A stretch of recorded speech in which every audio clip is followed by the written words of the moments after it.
সম্মানিত উপস্থিতি, প্রথমে আমরা চেষ্টা করব আলোচনা করার যে রমজান মাস 12টি মাসের মধ্যে এত গুরুত্বপূর্ণ কেন, এত তাৎপর্যপূর্ণ কেন, এটা খুব জানার বিষয়।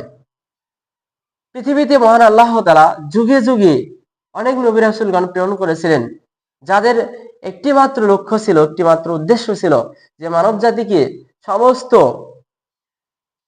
পথভ্রষ্টতার মধ্য থেকে তাদেরকে দূরে সরে নিয়ে এসে তাদেরকে আলোর পথে নিয়ে আসা, সমস্ত বিপদগামী দিক থেকে তাদেরকে ফিরে নিয়ে এসে সুপথ দেখানো।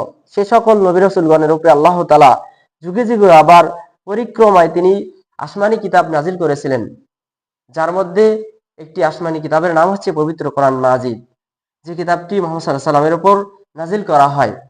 আমরা সবাই অবগত আছি যে এমন একটি কিতাব, এমন একটি গ্রন্থ, এমন একটি বই, এমন একটি হোলি কোরআন, যে পবিত্র কোরআন মাজিদ একমাত্র মুহাম্মদ সাল্লাল্লাহু আলাইহি ওয়াসাল্লামের উপরেই অবতীর্ণ করা হয়েছে। পৃথিবীতে বহু নবী রাসূলগণ এসেছিলেন যাদের উপরে এই কিতাব অবতীর্ণ করা হয়নি। পৃথিবীতে এমনও অনেক খুব খ্যাতিমান নবী ছিলেন যাদের উপরে আল্লাহ তাআলা পবিত্র কোরআন নাজিল করেননি, কিন্তু তিনি দয়া করে মায়া করে মুহাম্মদ সাল্লাল্লাহু আলাইহি ওয়াসাল্লামের উপরেই এই কিতাব নাজিল করেছিলেন। আর যে কিতাবটি নাজিল করেছিলেন মুহাম্মদ সাল্লাল্লাহু আলাইহি ওয়াসাল্লামের উপর, সেই কিতাবটিকে আল্লাহ তাআলা এমন একটি মাসে নাজিল করেছেন যার নাম হচ্ছে রমজান মাস। যে কথাটি আল্লাহ তাআলা সূরাতুল বাকারার 185 নম্বর আয়াতে তিনি উল্লেখ করে বলেন, শাহরু রমাদানাল্লাযী উনজিলা ফিল কোরআন, রমজান মাস হচ্ছে এমন একটি মাস, এমন একটি মাস যে মাসে আল্লাহ তাআলা পবিত্র কোরআনকে অবতীর্ণ করেছেন। হুদাল লিন-নাস, যে মাসে আল্লাহ তাআলা মানব জাতির হেদায়েতের জন্য পবিত্র কোরআনকে অবতীর্ণ করেছেন।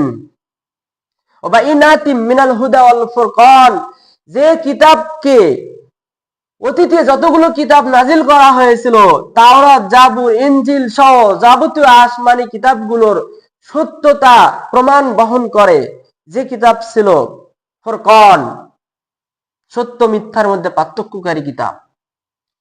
এই পবিত্র কোরআনের কথা ইনজিলে বলা হয়েছে, এই পবিত্র কোরআন মাজিদের কথা তাওরাতে বলা হয়েছিল, এই পবিত্র কোরআন মাজিদের কথা অতীতের গ্রন্থগুলোতে আগেই বলে দেওয়া হয়েছে যে শেষ জামানায় এমন একটি নবী আসবেন যার নাম হচ্ছে মুহাম্মদ সাল্লাল্লাহু আলাইহি ওয়াসাল্লাম, যার উপরে আল্লাহ তাআলা একটি ঐশী গ্রন্থ, আসমানি কিতাব অবতীর্ণ করবেন যার নাম হচ্ছে কোরআনুল মাজিদ। সেই কিতাবটি আল্লাহ তাআলা রমজান মাসে নাজিল করেছেন। তাহলে সেই সৌভাগ্য, সেই আমাদের নসিব, আমাদেরই নবী মুহাম্মদ সাল্লাল্লাহু আলাইহি ওয়াসাল্লাম, যার আমরা উম্মত, তিনি হচ্ছেন মুহাম্মদ সাল্লাল্লাহু আলাইহি ওয়াসাল্লাম, যার উপরে পবিত্র কোরআন মাজিদকে নাজিল করা হয়েছে। তাহলে রমজান মাসের ফজিলত, রমজান মাসের গুরুত্ব, তাৎপর্য, মানুষের উপরে মাহাত্ম্য আল্লাহর কাছে আল্লাহ তাআলা এইভাবে বর্ণনা করেছেন যে রমজান মাস এমন একটি তাৎপর্যপূর্ণ মাস, যেই মাসে আল্লাহ তাআলা পবিত্র কোরআন মাজিদকে অবতীর্ণ করেছেন। রমজান মাস এত গুরুত্বপূর্ণ কেন?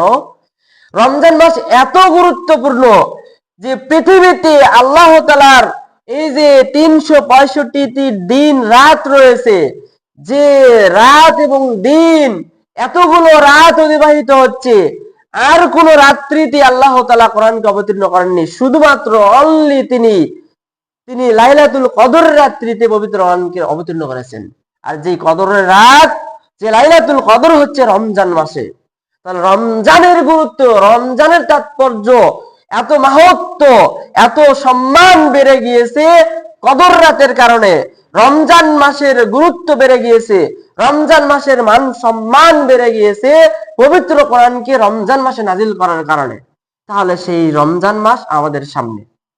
সম্মানিত মুসল্লিগ্রাম, আমরা অনেকেই পৃথিবীতে বসবাস করছি, আমাদেরই সন্তান, ছেলে আছে, মেয়ে আছে, আমাদেরই অনেক নাতিপুতি আছে, আমাদেরই ভাতিজা, আমাদেরই ভাগ্নি, আমাদেরই আশেপাশে অনেক সম্পর্কীয় আত্মীয় রয়েছে, যেগুলো আমাদের চোখের সামনে ঘুরবে ফিরবে, খাবে যাবে, কিন্তু চোখের সামনে রমজান মাস পার হয়ে যাবে, তারা আমাদের সামনে সিয়াম রাখবে না, হবে না এরকম? এই জন্য আপনাকে বুঝতে হবে যে রমজান মাসের গুরুত্ব আপনাকে বুঝতে হবে। আবু হুরায়রা রাদিয়াল্লাহু তাআলা আনহু তিনি বলেন যে মুহাম্মদ সাল্লাল্লাহু আলাইহি ওয়াসাল্লাম বলেছেন যে ইজা দাখালু রমজান ফুতিয়াত আবওয়াবুল জান্নাত, যখন রমজান মাস মানুষের মধ্যে প্রবেশ করে আসে, তখন আল্লাহ তাআলা তিনি জান্নাতের দরজা খুলে দেন। সুবহানাল্লাহ। অফির রিয়াতি ফুতিয়াত আবুর রহমাত, যে অন্য বর্ণনায় বলা হয়েছে যে আল্লাহ তাআলা তিনি রহমতের দরজা খুলে দেন। অন্য বর্ণনায় বলা হয়েছে ফুতিয়াত আবু সামা, তিনি আসমানের দরজা খুলে দেন। সুবহানাল্লাহ। আপনাকে কি দিয়ে বুঝায় যে রমজান মাস এমন একটি মাস, যে মাস মানুষের সামনে আসলে আল্লাহ তাআলা তিনি জান্নাতের দরজা খুলে দেন, যেই মাস মানুষের মধ্যে আসলে আল্লাহ তাআলা রহমতের দরজা খুলে দেন, যেই মাস মানুষের মধ্যে আসলে আল্লাহ তাআলা বরকতের দরজা তিনি খুলে দেন। তাহলে বোঝা যায় যে রমজান মাস খুবই গুরুত্বপূর্ণ। গুল্লিকত আবু জাহান্নাম, এবং জাহান্নামের দরজাগুলোকে বন্ধ করে দেওয়া হয়, ক্লোজ করে দেওয়া হয়। দ্যাট মিন্স শুধু অনলি ওপেন থাকে জান্নাতের দরজা। জান্নাত মানে খুবই সুখ স্বাচ্ছন্দ্য জায়গা, যে জায়গা হচ্ছে যে পৃথিবীতে এমন কোন চোখ, পৃথিবীতে এমন কোন অন্তর, পৃথিবীতে এমন কোন চোখ নেই যেগুলো অনুধাবন করতে পারবে।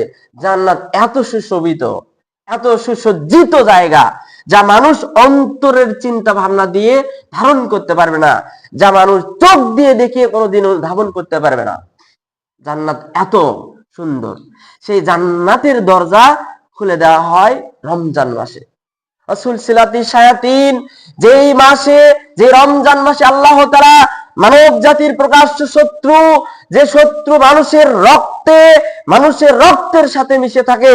এই যে আমাদের রক্ত শরীরে রয়েছে, প্রতিটি জায়গাতে যে শয়তান, যে শত্রু আমাদেরকে ঘায়েল করার জন্য চেষ্টা করে, সেই শয়তানকে আল্লাহ তাআলা শুধুমাত্র একটি মাসে তিনি তাকে বেড়ি দিয়ে বেঁধে রাখেন। তাহলে বুঝতে হবে আল্লাহ তাআলা আমাদেরকে কত ভালোবাসেন। তিনি আমাদের জন্য রমজান মাসে তিনি জান্নাতের দরজা খুলে দেন, রমজান মাসে আমাদের জন্য তিনি রহমতের দরজা খুলে দেন, রমজান মাসে তিনি আসমানের দরজা খুলে দেন, রমজান মাসে মানব জাতির উপরে দয়া করে তিনি জাহান্নামের দরজা তিনি বন্ধ করে দেন।